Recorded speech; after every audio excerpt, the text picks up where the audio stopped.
This is Nuts and Bolts. I'm Lon Schiffbauer. If you know anything about me, you know I love setting and accomplishing goals. It's pretty much how I run every facet of my life. And you know what? It's served me well. It has taken my career and my interests in some pretty awesome directions. So it should come as no surprise to you that I've read a lot of books about personal productivity, time management, and goal setting, things like this. And in my readings, I've kind of started to notice this false dichotomy between input goals and output goals. Now, you might ask, what's an input goal or an output goal? Well, when we think about goals, odds are we're thinking of output goals. This is when we explicitly state a desired outcome, such as lose 40 pounds or earn a college degree. Think of an output goal as an end state destination, where we want to arrive. Now, because of that, output goals tend to be measured in what are called lagging indicators. A lagging indicator is an indicator that happens after the fact. So, for example, did you lose those 40 pounds or did you earn that college degree? These indicators can only be measured after you've lost the 40 pounds or earned the college degree.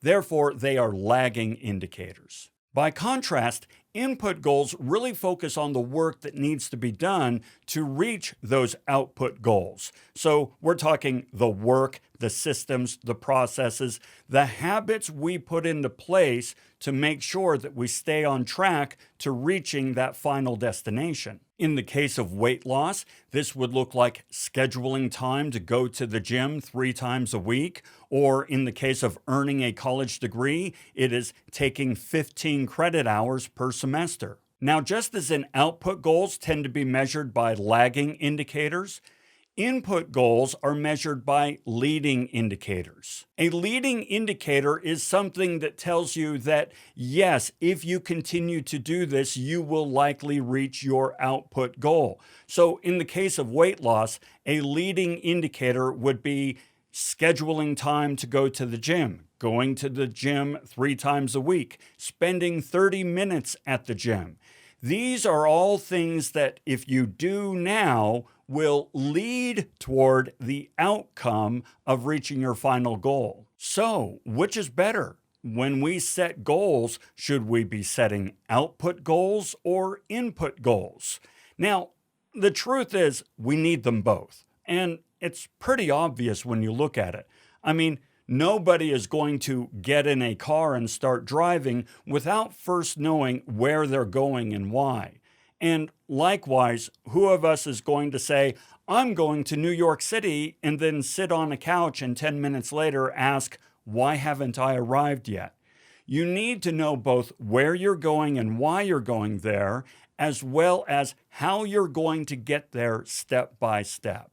When setting goals, you need to have a clear understanding of where you're going and why, as well as a clear understanding of the systems and processes you are going to follow on a daily basis to reach those end goals. Now, this is pretty intuitive. It's not hard for us to wrap our minds around this idea. But that hasn't stopped many authors from trying to bifurcate the two and really exalt one goal over the other. In his book, The Speed of Trust, Stephen Covey places a lot of emphasis on the outcome, the output goal. In fact, he maintains that really keeping our eye on the prize of the eventual outcome is far more important than how we get there. As he puts it, you can't hold people responsible for the results if you supervise their methods. Now, to be clear, he does say that the expectations need to be crystal clear and that people need to have the resources and accountability and consequences in place such that they know what is expected of them and have the tools to get there. Nevertheless, he's far more interested on maintaining that crystal clear understanding of the end result than he is in the day-to-day steps necessary to get there. Now, this approach is very consistent with George Duran's philosophy of SMART objectives: specific, measurable, attainable, relevant, time-bound. And these SMART objectives have really been kind of adopted as a core tenet of Peter Drucker's MBOs, Management by Objectives. So in other words, it holds water. These folks are no slackers and they know how to get results. On the other hand, there are books like Atomic Habits by James Clear, in which the emphasis is placed on the input goals. Clear's assertion is that if you have really good input goals supported by strong systems, processes, and habits, then achieving our output goal will be pretty much a foregone conclusion, whether it's clear or not. Now, part of the reason he makes this assertion is that leading indicators, which are a part of the input goals, are things that we can pretty much control as much as we can control anything, right? Whereas lagging indicators, those indicators associated with the output goals, well, you really can't control those. Let me show you what I mean. I can't control whether or not I lose 40 pounds, that lagging indicator. On the other hand, I can control the leading indicators. I can control my schedule. I can control when I go to the gym. I can control how long I spend at the gym. I can control what I do at the gym. These are the things that if I do religiously, I will eventually reach that output goal, that thing that I can't control. That's the allure of the input goals. Furthermore, as I stated before, input goals are supported by systems and processes and habits, which means once we put these in place, then performance is, for lack of a better term, automatic. You really don't have to expend a lot of cognitive resources and energy to perform, because the systems and processes you put in place pretty much make this inevitable. Now, I'm not saying that James Clear or Stephen Covey would necessarily disagree with one another or even consider input goals or output goals to be mutually exclusive.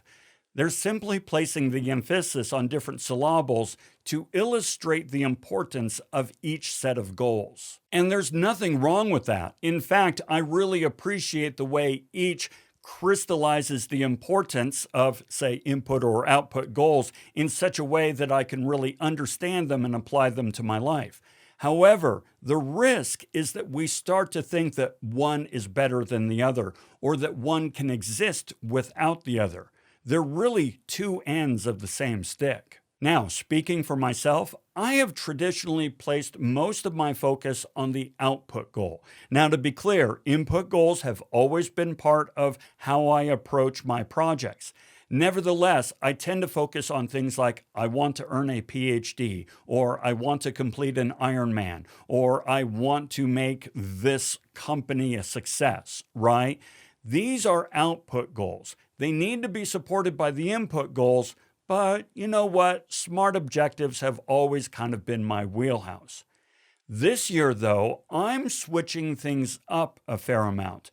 I'm sort of generally talking about my desired outcomes, my output goals. I express them in somewhat vague terms, but I'm putting much more emphasis on the input goals. I'm applying a lot of time and effort toward establishing really good systems and processes and thinking about what I can control in my performance versus what I can't control. For instance, yes, I would like to grow Nutshell Brainery and all of my channels. However, I can't control how many subscribers I have or how many views I get. However, I can control how many videos I publish. This is an input goal with a leading indicator. So I have established for myself the goal of publishing one video every day. Now, yeah, that's tough, but if I'm successful, then odds are I will reach my output goal of growing my business. But of course, that's just the idea, right? How it actually turns out in practice? Well, that's yet to be seen. Nevertheless, I'm pretty excited about my approach for 2022. All right, so there you go. Thank you for joining me, and until we talk again, have a fantastic day.